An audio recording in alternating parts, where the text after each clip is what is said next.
Okay, fine. He's gone. His side of the closet is empty, and the ridiculously expensive espresso machine he swore was an investment is missing from the counter. It's over. But can someone please tell me how a single, stupid fight about a goddamn dinner party spirals into this? It's insane. It feels like I blinked and my entire life just imploded. And everyone wants to look at me like I'm the villain here, but honestly, he pushed me. He really, really did. He backed me into a corner until I had to do something, anything, to feel like I could breathe again. It all started with the damn promotion dinner. Elliot got the senior vice president nod at his investment firm, which, I guess, is great for him. More money for more investment appliances. The issue wasn't the promotion. The issue was him breezing into the kitchen last Tuesday, kissing my cheek while I was trying to stop the pasta from boiling over, and saying, "Hey, so the firm's hosting a dinner for me at the Gilded Lantern on Friday. Wear the blue dress." Just like that, not, "Hey, would you be free?" Or "Would you mind coming?" Just a statement, a command almost. I just stared at him. "You already said yes for me." He looked genuinely confused, like I'd asked him to explain quantum physics. "Well, yeah, you're my partner. Of course you'd be there. And I don't know, you guys, something inside me just snapped. It felt like a hot wire touched a nerve. I'm not an accessory you get to just schedule into your calendar, Elliot. I have my own life, my own plans. I didn't actually have plans, but that wasn't the point. The fight escalated from there so fast it was dizzying. He couldn't understand why I was so angry about a simple dinner. He kept saying things like, "It's important for us to show a united front, and this is just what people do, Mari." And every word made my skin crawl. It felt like he was trying to fit me into this perfect little financier's girlfriend box. Go to the boring dinners, smile at the balding partners, pretend I give a damn about stock options. That's not me. It's never been me. I'm a poet, for God's sake. I work part-time at a bookstore. My idea of a good time is cheap wine and a heated argument about postmodernism, not filet mignon and small talk. I tried to explain that to him, my voice getting louder and shakier.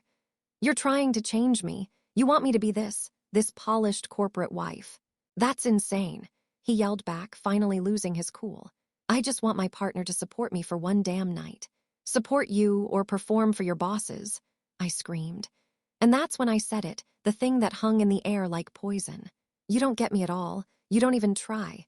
You just want to control me." The look on his face, it wasn't anger anymore. It was something colder. He just shut down. And in that moment, all I wanted to do was prove him right. I wanted to be uncontrollable. So I grabbed my keys, and as I walked out, I yelled, "Fine. You want to see what happens when you push me? Watch this." Then I slammed the door so hard a picture frame fell off the wall. I was just driving, you know. My hands were shaking on the steering wheel, and my chest felt so tight, like I was suffocating on his expectations. All I could think was, I'll show him. I'll show him he can't just box me in. And in that toxic, adrenaline-fueled haze, my brain dredged up a name. Professor Alastair Finch. Alastair was my romantic poetry professor back in college. He was one of those charismatic, slightly rumpled academics with tweed jackets and a way of looking at you that made you feel like you were the most fascinating person in the world. He'd always paid extra attention to me, praised my essays, told me I had a wild, untamable spirit. God, it's so cringeworthy now, but at the time it was everything. I knew he had a crush on me. Everyone did. And in that moment, running from a fight about being a supportive girlfriend, all I wanted was to be seen as a wild, untamable spirit again. So I did it. I pulled over, my fingers fumbling with my phone, and sent him a text. "Hey, Professor. Long time no see. In the old neighborhood and could really use a drink with someone who actually gets it. You free? I was just looking for a conversation, right? That's what I keep telling myself. I just needed to talk to someone who saw me as me, Marigold the poet, not Elliot's plus one. I wasn't thinking about anything else. Honestly," he replied almost immediately. "Marigold, what a surprise, of course, the usual spot." The usual spot was the Scholars Pub, a dark, woody place near campus we'd all gone to after class sometimes. An hour later, I was sitting across from him in a worn leather booth, a glass of whiskey sweating in my hand. He looked older, more tired, but his eyes still had that same intense focus. And it worked. He listened as I vented about Elliot, the dinner, the feeling of being suffocated. He nodded in all the right places, murmuring things like, "He fails to appreciate your essence, and a soul like yours can't be caged." It was like mainlining validation. Every word was a balm on the raw wound Elliot had left. We had a second drink, then a third. I was getting fuzzy, the edges of my anger blurring into a sort of reckless self-pity. He was telling a story about Lord Byron, his hand resting on the table near mine. "Byron understood passion," he said, his voice low. "He wouldn't have asked you to a corporate dinner." He moved his hand and covered mine. It was warm. I didn't pull away. I should have, I know, but I didn't. I was just so tired of fighting. And then he leaned across the table. It wasn't a dramatic, movie-style kiss. It was slow, almost hesitant. His lips tasted like whiskey and something else, disappointment, maybe. I don't know. I just sat there, frozen. For a second, my drunk brain just registered the pressure, the warmth. I didn't kiss him back, but I didn't push him away immediately either. It was like my body just short-circuited. It probably only lasted 3 seconds, but it felt like an hour. Then, finally, some alarm bell went off in my head and I jerked back, knocking my glass. I have to go," I mumbled, and practically fled the bar. I didn't even look back. When I got home, the apartment was dark except for the small lamp Elliot had left on in the living room. The silence was the first thing that hit me. It was a heavy, suffocating thing, completely different from the usual comfortable quiet we shared. He was on the couch, not looking at his phone, not reading, just sitting there, staring at the blank TV screen. He looked up when the lock clicked, his face a perfect, unreadable mask. The whiskey was still humming in my veins, a treacherous, buzzing confidence. In the car, I'd rehearsed this moment, crafting a narrative where I was the wounded party, driven to reckless acts by his coldness. I needed a fight. A loud, messy, cathartic fight would burn away the sick feeling in my stomach, and, in a twisted way, reaffirm that we were still connected enough to hurt each other. Silence was worse. Silence was a void, so I decided to detonate the bomb myself. I didn't even take my coat off. I stood there in the entryway, letting the chill from outside seep into the room. "Well, I hope you're happy," I said. My voice was brittle, artificially bright. "You pushed me, and this is what happened." He didn't move. He just watched me, his stillness a terrifying counterpoint to my frantic energy. I needed a reaction. I needed to see the vein in his forehead pulse, to see his hands clench. "I went out," I continued, my words tumbling out too fast. "I called Professor Finch. We had a few drinks at the Scholars Pub."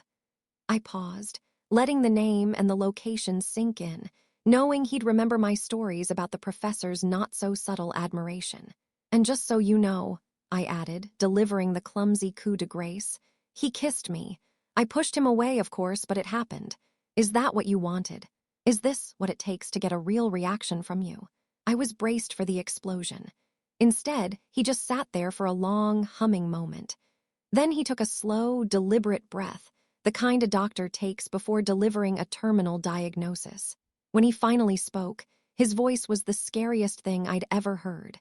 It was completely flat. No anger, no pain, just a terrifying calm, like the surface of a frozen lake. "You went to the Scholars Pub?" he asked. It was so far from what I expected that it felt like a trick question. Yes, how did you know that?" It was his spot. "You told me stories," he said, his voice never wavering. "Did you text him or did you just show up?" "I texted him," I mumbled, the false bravado dissolving into cold dread. This wasn't a fight. This was an autopsy, and I was the one on the table. "And what did you talk about?"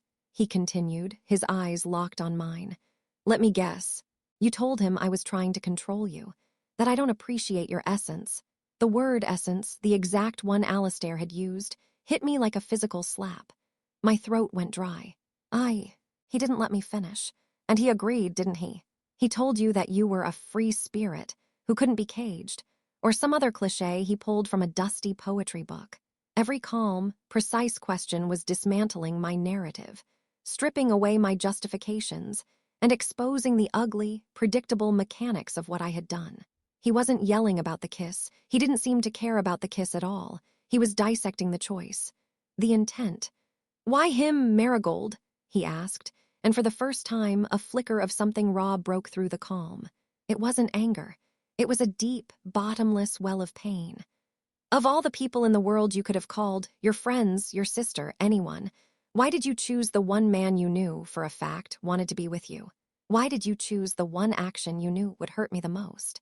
I opened my mouth, but there was nothing left to say. He already knew the answer. It wasn't about being pushed. It was about choosing to wound. And in the chilling quiet of his interrogation, I was forced to face it for the very first time. I started to babble then, a frantic, incoherent stream of excuses. "It wasn't like that, Elliot, I swear. I was just upset. I was drunk. It didn't mean anything. He kissed me. I didn't kiss him back. I told you that." The words felt flimsy and pathetic even as they left my mouth. He held up a hand, not angrily, but with a quiet finality that shut me up instantly. He finally stood up from the couch, and I felt a primal urge to take a step back. He wasn't intimidating me physically, but the sheer force of his resolve was like a physical presence in the room. "Stop, Marigold," he said, his voice still level, but now with an edge of steel. "Just stop. The kiss is not the point. Don't you see that? The kiss is just a symptom. The point is the choice. You chose to hurt me. You were angry, and you went through a list of options in your head, and you chose the most damaging one you could find. You wanted to punish me." He walked over to the bookshelf and picked up a framed photo of us from our trip to Maine last year. We were both laughing, squinting in the sun. He looked at it for a moment, then set it down, face first, on the shelf. The small, deliberate action felt more violent than if he had smashed it. "For me," he said, turning back to me, his face etched with a sorrow so profound it looked like physical pain. "For me, trust isn't a spectrum. It's not something you can have 80 of. It's binary. It's a 1 or a 0, and you just turn the switch to 0. "No," I whispered, the word catching in my throat. "No, we can fix this. I can fix this. I'm sorry, Elliot, I'm so sorry." "I know you're sorry," he said, and the kindness in his voice was the cruelest cut of all. "I believe you, but it doesn't matter. You crossed a line, my only line, and you knew you were doing it." He walked past me towards our bedroom. I just stood there, frozen. I could hear drawers opening and closing, the soft zip of a suitcase. My brain refused to process what was happening. This was the part where I was supposed to follow him, crying, begging. This was the part where he would eventually break, where we'd have angry, messy makeup sex and wake up the next morning pretending everything was okay. That was the pattern. But when he came back out with his duffel bag, I knew the pattern was broken forever.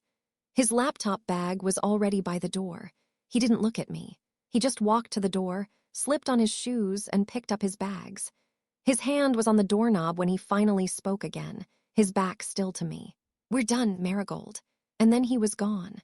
The door clicked shut, and the deadbolt slid into place. And the silence he left behind was 1,000 times louder and more terrifying than any fight we ever had. For the first 24 hours, I was a wreck. I did all the things you're supposed to do. I called his phone 100 times, each unanswered ring chipping away at my sanity, until it went straight to a flat, robotic voicemail. "The number you have dialed is not in service." Not in service? Who does that? Who changes their number in less than a day? It was so ruthlessly efficient. I sent him a flood of frantic, rambling texts, apologies, accusations, pleas, declarations of love, that all sat there under a single, damning blue checkmark. Delivered, unread, or read and ignored. I didn't know which was worse. Finally, in a fit of desperation, I called Sasha. Sasha was our friend. More my friend initially, but Elliot had won her over with his quiet decency and his ability to fix her perpetually broken dishwasher. I dialed her number, my hands shaking, ready to unleash the whole edited-for-sympathy story. I launched into it the second she picked up, my voice high and cracking. I told her about the fight, how Elliot was being so unreasonable, how he'd backed me into a corner. I told her about Alistair, framing it as a momentary, meaningless lapse in judgment. I made sure to emphasize the part where he kissed me. I painted Elliot's departure as a shocking, disproportionate reaction. "He just left, Sasha, over one stupid, drunken mistake. Can you believe how cold he's being?" I was expecting a chorus of "oh" honey, and he's such an asshole.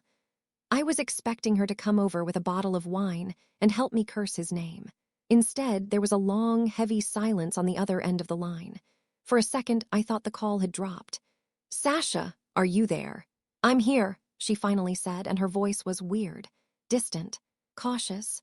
"Mari, what exactly did you think was going to happen?" The question caught me off guard. "What? I don't know. I thought he'd be mad, we'd fight, and then we'd get over it. Not that he'd change his number and just vanish." Another pause, then a heavy sigh. "Marigold," she said, and the way she used my full name felt like a warning shot. "Did you forget? Did you actually, genuinely forget about his dad?" It was like she'd thrown a bucket of ice water on me. Of course I hadn't forgotten. It was one of the first serious things Elliot had ever told me, late one night about 6 months into our relationship. His father, a man he worshipped, had killed himself when Elliot was 16. He'd done it 2 weeks after finding out his wife, Elliot's mother, was having an affair.